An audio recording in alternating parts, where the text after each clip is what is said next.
আমাদের সমস্যার সমাধানের কাজ শুরু করেছি আজকে থেকে। আমরা কাউকে নিয়ে আর কথা বলার আমাদের সময় নেই। আমাদের আগের ক্যাম্পেইন ছিল প্রার্থী কারা কেমন এটা পরিচয় করে দেওয়া। আজকে থেকে আমরা মানুষের জনসমস্যার সমাধানে নেমেছি।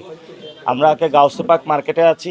এখানে মানুষের ব্যবসায় যে সমস্যাগুলো আমরা শুনছি এগুলো সমাধানের চেষ্টা করব। ঢাকা ৮ ব্যবসায়ী বান্ধব একটি নিরাপদ নগরী হবে। নির্বাচনের পরিবেশ নিয়ে যদি কিছু বলতেন।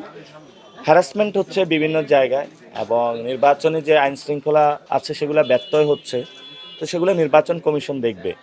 আমরা তো আইন শৃঙ্খলা বাহিনী না, ওনাদেরই চৌক আছে, ওনাদের ম্যাজিস্ট্রেট আছে, ওনারাই দেখবে। বিভিন্ন প্রার্থীর উপর হামলা হচ্ছে, যারা ভোট চাইতে যাচ্ছেন, যেমন জামাতের নারী কর্মীদের উপর হামলা হচ্ছে, এ নিয়ে কি বলবেন? নির্বাচন কমিশন কি তাহলে চোখে আসলে স্টিলের চশমা পরে আছে কি?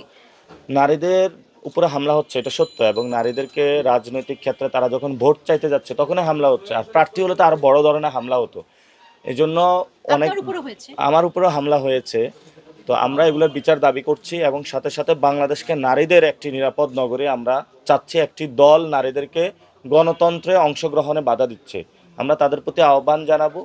নারীরা ভয় পাবেন না। একজন বলেছেন যে 40 লাখ বোরকা বানানো হয়েছে, এর মাধ্যমে কিন্তু নারীদেরকে হ্যাঁ করার চেষ্টা করা হচ্ছে।